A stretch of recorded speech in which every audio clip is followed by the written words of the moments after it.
একটা বাটির 3 ভাগের 2 ভাগ চালের গুঁড়ো, সেই পরিমাণে নিয়ে নিচ্ছি আটা, আর দিয়ে দিচ্ছি স্বাদ অনুযায়ী লবণ দিয়ে ভালোভাবে মিক্স করে নিলাম এবং কিছুটা গুঁড়ো দুধ দিয়ে দিচ্ছি। এই সমস্ত উপকরণগুলোকে ভালোভাবে মিক্স করে নিয়ে কুসুম গরম পানি দিয়ে এভাবে ভালোভাবে মথে নিব। আর পিঠা তৈরির মেন স্টেপই হলো যে এটা যত ভালোভাবে মথে নেওয়া যাবে পিঠাটা তত বেশি ভালো হবে। তো কিছুক্ষণ ধৈর্য ধরে এভাবে মথে নিয়ে মিষ্টির পরিমাণ অনুযায়ী চিনি দিয়ে দিচ্ছি।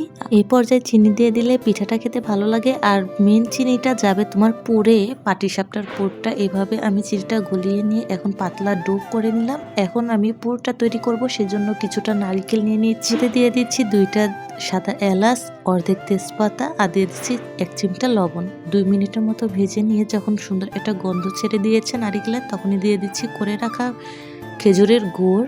এখন এটাকে একটু রান্না করে নিব। আর এভাবে গুড়টা গলে গেলে দিয়ে দিচ্ছি লিকুইড গুঁড়ো দুধ এবং গুঁড়ো দুধের সাথে দিয়ে এভাবে কিছুক্ষণ নাড়াচাড়া করে কিছুটা চিনি দিয়ে দিচ্ছি এবং বাইন্ডিংটা আরেকটু শক্ত করার জন্য চালের গুঁড়ি দিয়ে এভাবে শক্ত করে নিলাম। এটা ঠান্ডা হয়ে গেলে আরেকটু জমে যাবে এবং তাওয়ায় কিছুটা সয়াবিন তেল দিয়ে পাটিসাপটার রুটিটা করে নিচ্ছি।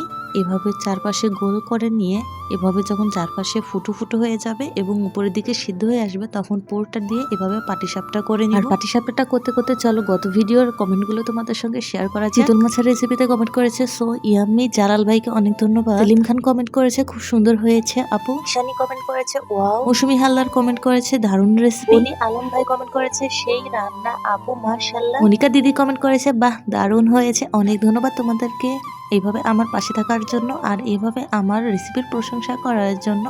আর এদিকে দেখো দেখতে দেখতে আমার পাটিসাপটা পিঠাগুলো এক একে করে নিচ্ছি। আর এভাবে তৈরি করা হয়ে গেলে আমি একটু আমার স্টাইলে একটু করতে গেলাম। তো এভাবে আমি পাটিসাপটাটা উল্টিয়ে দিয়ে উল্টো পিঠে এভাবে আমি পুরোটা দিয়ে দিচ্ছি এবং এইভাবে একটু রোল করে নিব সেম প্রসেসে। কিন্তু পাটিসাপটার পাটিটা আমি উল্টিয়ে দিয়েছিলাম, দেখলাম যে এইভাবে খেতে কেমন লাগে। আমার কাছে কিন্তু দুইভাবে অনেকটা ভালো লেগেছিল। আর এভাবে দেখতে দেখতে আমি সমস্ত পিঠাগুলো কিন্তু বানিয়ে নিয়েছি। এটা তৈরি হয়ে গেল আমার ঝটপট তৈরি করা এই পাটিসাপটার রেসিপিটা। তো ভিডিওটা কেমন লাগলো অবশ্যই কমেন্টে জানাবে এবং ভালো লাগলে লাইক করবে।